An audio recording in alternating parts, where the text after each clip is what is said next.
한국, 중국, 일본 3국의 국민성과 상호관계에 미친 영향에 대해 알아보겠습니다.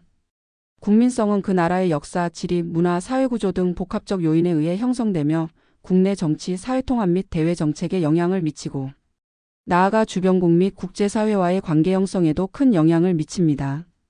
한중일 세 나라의 국민성과 그 형성 배경을 알아보겠습니다. 한국의 국민성을 요약하면 첫째는 정의 문화입니다.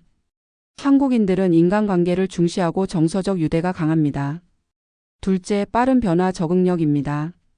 이것이 급속한 산업화와 IT 강국으로 발전한 원동력이며 빨리빨리 문화를 형성했습니다.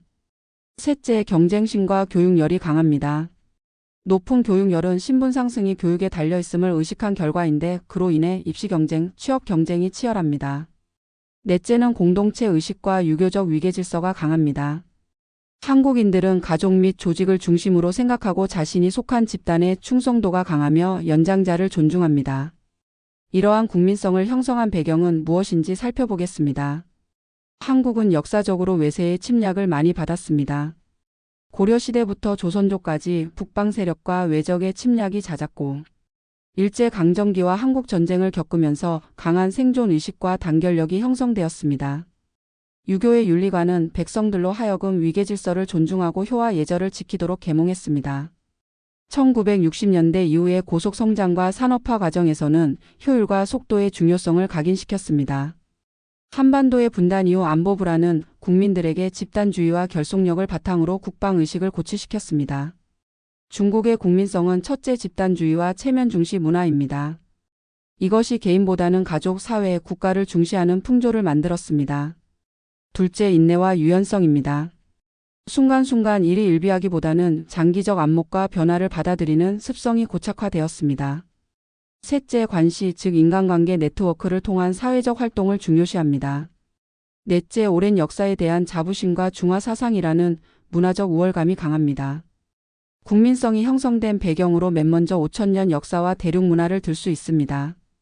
광대한 영토와 인구, 다민족 국가가 형성되고 분열되는 과정을 거치면서 포용과 다양성을 수용하게 되었습니다. 유교 질서, 도교의 유연성, 불교의 인내사상 역시 국민성 형성에 지대한 영향을 미쳤습니다. 사회주의 체제가 들어서면서 개인보다 국가 중심의 사고가 강해졌습니다. 개혁 개방 이후에는 자본주의적 요소와 국가의 통제가 공존하는 상황에서 집단주의와 통제에 순응하며 애국주의에 열광하는 국민성이 형성되었습니다. 일본의 국민성은 첫째, 공공질서와 규범, 예의 범절을 중시합니다. 둘째, 섬세함과 장인 정신으로 일본인들은 정밀함과 완벽주의, 품질에 대한 집착이 강합니다. 셋째, 집단 내 조화를 중시하는 화의 문화로 갈등을 회피하고 타인에 대한 배려를 강조합니다.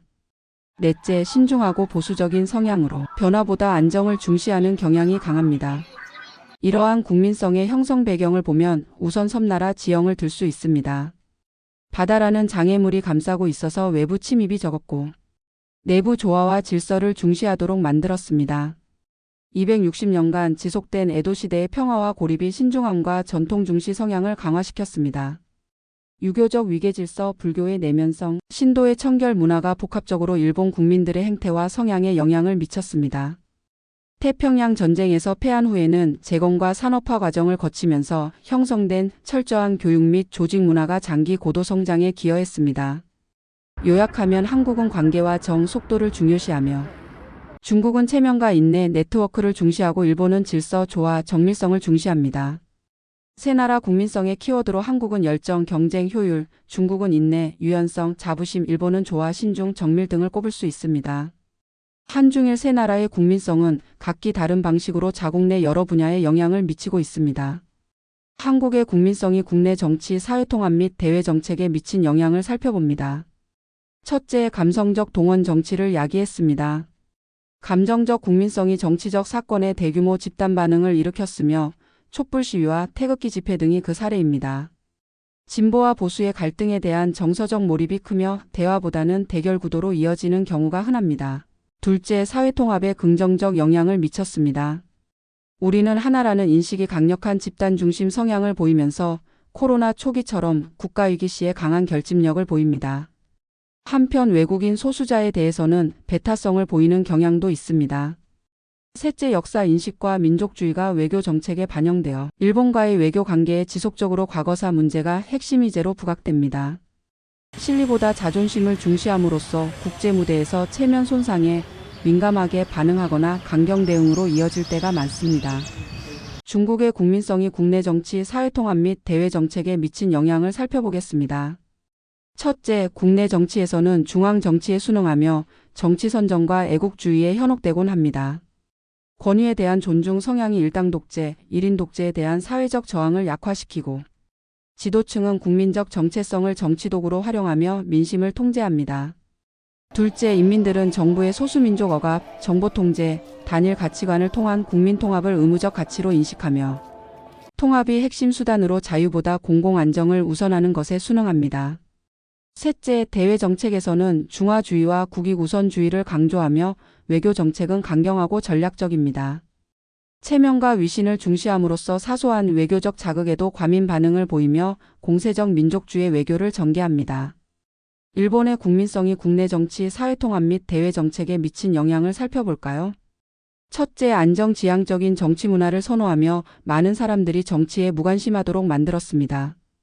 급진적 변화보다 점진적 개혁을 선호하기 때문에 자민당의 장기 집권이 가능했고 국민들의 반응은 온건한 편입니다. 조화를 중시하는 문화 속에서 갈등을 회피하려는 성향 때문에 정치 참여율이 저조합니다. 둘째, 동질성을 강조하고 타인을 배려하며 지역 공동체와 직장에 대한 소속감을 중시하면서 개인보다 소속 집단이 먼저라는 인식이 사회통합에 긍정적으로 작용합니다. 셋째, 대외 정책 면에서는 조용한 외교를 선호하고 국제 평판을 중시하며 주도권보다는 조율자 역할을 추구합니다. 갈등보다는 경제와 문화 협력을 강조하며 강경 대응을 자제하고 국제 이미지를 우선 고려합니다. 미국과의 동맹 외교에 집중하면서 국제 다자 협력을 중시하는 성향을 보입니다. 요약하면 한국은 감정과 민족 정체성이 정치와 외교에 강하게 반영되고 중국은 집단주의적 애국주의와 체면, 문화가 국내 통치와 외교를 지배하며 일본은 조화와 규범 중심의 국민성이 정치 안정과 절제된 외교로 이어집니다. 세 나라의 국민성이 주변국에 미친 영향을 살펴보겠습니다. 한국은 민족 중심주의 정서로 인해 일본과의 역사 문제에서 강경한 태도를 보이며 외교 갈등이 끊이지 않고 있습니다. 북한과의 관계에서는 같은 민족이라는 정서적 동질감과 적대적 도발을 문제 삼는 강경 대응이 공존합니다. 그 연장선상에서 북한, 중국, 러시아를 묶어 악의 세력으로 보는 이념적 시각과 함께 중국과의 경제 협력을 중시하는 실리적 성향이 공존합니다. 중국은 민족주의적 외교 행태로 남중국해, 대만 문제, 한미일 공조체제 등의 강경 대응으로 일관합니다. 외교적 강경 조치들이 지역 긴장을 고조시키고 1대1로 정책 등으로 주변국의 경제적 영향력을 확대하려 합니다. 한자와 유교 문화권의 중심이라는 문화적 자부심이 지나쳐 한복과 김치 등 한국 문화까지도 자국 문화의 일부라는 주장을 쏟아내고 있습니다. 일본은 국민성과 역사적 과오가 결합되어 주변국에 신중하고 실리적인 외교로 일관하고 있습니다. 미국에는 굴종적이나 주변국에는 경제력을 앞세워 강경한 태도를 보이며 과거사에 대한 책임도 회피로 일관합니다. 다음으로 세 나라의 국민성이 경제, 사회, 문화 측면에 미친 영향을 살펴보겠습니다. 첫째, 경제적 측면에서 한국의 빠른 적응력, 경쟁심과 실용주의가 기술 자립 및 시장 확대에 도움이 되었습니다. 일본의 장인 정신에 기반을 둔 성공 신화를 빠르게 수용하여 제조업을 성장시켰고 중국의 값싼 노동력을 활용하기 위해 개혁 개방 초기부터 중국으로 생산기지를 옮기는 신속 대응 전략도 성공적이었습니다. 중국의 시장을 활용하고 일본으로부터 기술 자립을 달성하는 데 기여했지만 때로는 소비자 애국주의 정서가 중국과 일본 제품 불매운동을 유발시켰습니다. 중국의 유연성, 장기 전략 지향성, 체면과 자부심 등은 모방 또는 협력을 통해 한국과 일본의 기술과 브랜드를 흡수하여 산업 경쟁력을 높이는 원동력이었습니다. 그러나 소비자 민족주의로 한류나 일본 문화에 대한 반감도 존재하며 실용적 관점에서 한일 기업의 거대한 시장을 제공하면서도 정치적 필요시 경제보복을 단행하는 경향을 보입니다. 일본의 정밀함과 안정지향성 및 보수 성향 등은 한국, 중국의 콘텐츠와 전자 분야의 개방을 허용하면서 이들의 시장을 활용하는 전략을 탄생시켰습니다. 일본은 중국 시장을 경제 성장의 중요한 동력으로 간주하며 한국의 기술력과 문화의 위협을 느끼면서도 상호 투자를 확대하고 있습니다. 다만 최근에는 중국에 대한 불신감이 팽배하면서 생산기지의 이전 등 리스크 분산 전략을 채택하고 있습니다. 둘째, 사회적 측면에서 한국의 공동체 의식과 감성 중심주의가 중국의 실리 중심 개인주의와 충돌하면서 한국 내 중국인 유학생과 노동자 관련 갈등을 야기하고 일본과는 과거사 문제로 감정적 오해가 많은 편입니다. 하지만 한류의 성공으로 아시아 젊은 세대 중심으로 교류가 확대되고 있습니다. 중국의 관시 및 체면 중시 성향과 유연성은 한국과 일본의 질서 중심 사회와 충돌 시 갈등이 발생하고, 자국민 우선주의 성향은 한국과 일본 등 외국인 투자자와 노동자에 대한 견제를 야기시키는 요인입니다. 사회관계에서는 실용성을 강조하면서 타국 문화도 조건부로 수용하는 모습을 보입니다. 일본의 조화 예절 중시 내향적 성향은 감정 표현에 강한 한국, 자기 표현이 강한 중국과의 관계에서 거리감을 일으키는 요인입니다.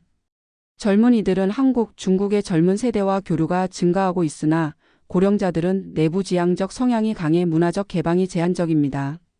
사회 통합 측면에서 외국인, 특히 중국인에 대한 의식적 장벽이 존재합니다. 셋째, 문화적 측면에서 한국의 한류가 중국과 일본에 강력한 문화 소비 충격을 주었습니다. 한류를 일본 애니메이션과 중국 전통 문화와 접목시킨 콘텐츠도 등장했고 중국과는 한복, 한식 등 문화 정체성 논쟁도 빈번합니다. 중국인들의 민족적 자부심과 실용성은 한류에 대한 열광과 반발을 동시에 불러왔습니다. 그 결과 문화 규제 또는 보이콧이 등장하고 중국식 드라마 등 전통 문화 콘텐츠로 한류를 견제하려 합니다. 일본 문화에 대해서는 열광과 역사적 갈등이 혼재합니다. 일본의 정제된 미학 완성도를 중시하는 성향은 한류를 조용히 수용함으로써 K-팝과 드라마 팬층이 꾸준한 편입니다. 사무라이와 애니 등 전통 문화는 여전히 한국과 중국에 큰 영향을 미치고 있으며, 다만 문화 기득권 의식으로 한중의 문화적 도전에 보수적 태도를 견지합니다. 한중일 세 나라의 국민성에 대한 국제사회의 평가를 비교해 볼까요? 국제사회는 한국의 국민성이 역동적이지만 감정적이라 평가합니다. 열정적이고 근면한 국민성이 단기간에 산업화와 민주화를 달성했고, 또한 혁신적이고 유행에 민감한 성향이 IT, 패션, K 콘텐츠 등에서 트렌드 리더로 역할을 한다면서 긍정적으로 평가합니다. 반면 감성적이고 민족주의적인 성향이 외교나 스포츠 등에서 격한 감정적 반응을 야기하거나 불매운동을 초래하고, 대외적 이미지와 달리 국내에서는 경쟁과 혐오 문화가 존재하며 주변국과의 역사 갈등에 너무 민감하고 강경하게 대응한다는 부정적 평가가 있습니다. 중국에 대해서는 거대한 영향력을 인정하면서 불신도 큽니다. 근면하고 끈기 있는 국민성, 유교, 한자, 중국 철학 등 전통 문화의 가치, 강력한 국가적 응집력 등을 긍정적으로 평가하나, 강압적이고 공격적인 민족주의, 특히 대만, 홍콩, 남중국해, 한알령 등에서 표출된 성향은 중국의 이미지를 악화시키며 관시 문화, 투명성과 신뢰도 부족, 인권 문제와 검열 등은 중국을 부정적으로 평가하는 요소들입니다. 일본에 대해서는 신뢰하지만 거리감이 있는 나라라는 국제사회의 인식이 강합니다. 정직하고 질서 있는 국민성에 대해 긍정적으로 평가하며 일본 제품의 고급 기술과 정밀성, 전통 문화에 대해 존중합니다. 반면 폐쇄적이고 소극적인 대인관계, 외국인에게 무관심한 듯한 태도 등은 거리감을 느끼게 하고, 역사적 책임을 회피하는 태도, 지나친 규범과 보수성은 혁신에 뒤처지는 정체된 나라라는 부정적 평가의 요인입니다. 한편 서구권에서 일본은 여전히 이해하기 어렵지만 존경받는 동양의 모델, 한국은 떠오르는 문화 강국, 중국은 경계 대상이라는 이미지가 강한 반면, 동남아와 중동에서는 중국의 강한 영향력, 한국의 문화 강국, 일본의 경제적 모델 이미지가 강합니다. 한중일 세 나라는 급속한 산업화 과정에서 공통적으로 고령화와 경제적 불평등이 심화되며 세대 간 갈등 및 인식 차이도 확대되고 있습니다. 한국의 신세대들은 청년층의 취업난, 고용 불안과 주거난이 기성세대가 만든 구조에서 비롯되었다는 인식을 갖고 있습니다. 고령층은 열심히 하면 된다는 가치관을 갖고 있지만 청년층은 기회 자체가 불공정하다고 주장합니다. 정치 성향에서 청년층은 탈이념적 실용주의 노선을, 고령층은 보수적 성향을 보입니다. 연금 개혁, 부동산 정책 등에서도 세대 간 이해관계가 충돌하고 있습니다. 중국에서는 사회 안정을 중시하는 기성세대에게 청년층의 불만이 고조되고 있습니다. 세대 갈등의 사례로 996 근무제, 즉 오전 9시부터 오후 9시까지 주 6일 근무하는 노동 관행에 대해 기성세대는 받아들이지만 젊은 층은 노동 착취로 인식합니다. 심각한 청년 실업과 집가 상승으로 인한 불평등에 대해서도 세대 간 갈등이 심합니다. 이러한 갈등이 최근 청년들의 탕핑, 즉 아무 일도 하지 않고 드러눕기 또는 바일한, 즉 포기하기 등 체념적 저항으로 표출되고 있으며 노인층을 공산당의 혜택을 누린 세대라며 반감의 대상으로 인식합니다. 하지만 사회주의적 효문화 속에서 직접적 갈등은 잘 드러나지 않고 정치적 반발 역시 제한적이며 온라인 등에서 불만이 간접적으로 표출되고 있습니다. 공산당은 청년층 불만을 해소하기 위한 일자리 확대 정책을 추진 중이나 저성장 시대로 진입하면서 매년 배출되는 취업 희망자들을 흡수할 만큼 일자리가 창출되지 않는다는 점이 문제입니다. 일본에서도 신구 세대 간 갈등과 인구구조 변화에 따른 세대 부담이 문제가 되고 있습니다. 세계에서 가장 빠른 고령화로 인한 젊은 층의 부양 부담, 장기 불황 과정에서 세대 간 자산 격차 심화, 정규직 중심의 고용 시스템이 젊은 층에게 진입장벽으로 작용한다는 점 등이 갈등의 원인입니다. 노년층은 정규직 연금 등 혜택을 누리는 반면 젊은 층은 불안정 고용에 시달리고 있습니다. 일본 특유의 조직 문화 때문에 세대 간 갈등이 사회적으로 억제되고는 있으나 정치권이 고령층 위주로 구성되어 있어서 노인 정치에 대한 청년층의 불만이 존재합니다. 이것이 젊은 층의 투표율을 낮추었고 정책은 더욱 고령층 위주로 설계됩니다.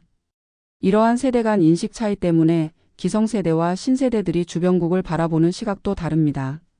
먼저 한국의 기성세대들은 일본에 대해 식민지 시대와 독도 문제 등 과거사 중심으로 바라보고 MZ세대는 일본 문화를 일상적으로 소비하며 정치와 역사에는 무관심하거나 유연한 태도를 보입니다.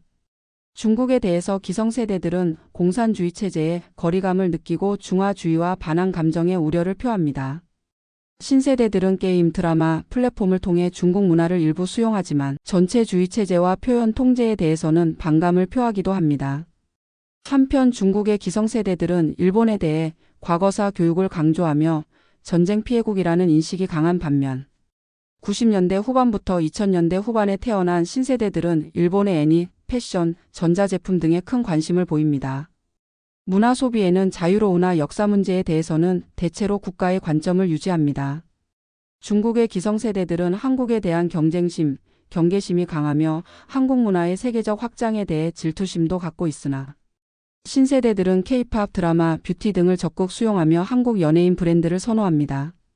일본의 기성세대들은 중국이 강국으로 급부상하는 것에 경계감을 갖고 있고 과거의 전쟁 역사를 의식하는 편입니다.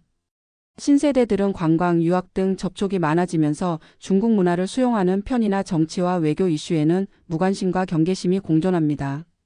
한국에 대해 기성세대들은 역사 문제, 위안부 등 외교 갈등에 피로감을 느끼고 한국을 가깝고도 먼 나라로 인식합니다.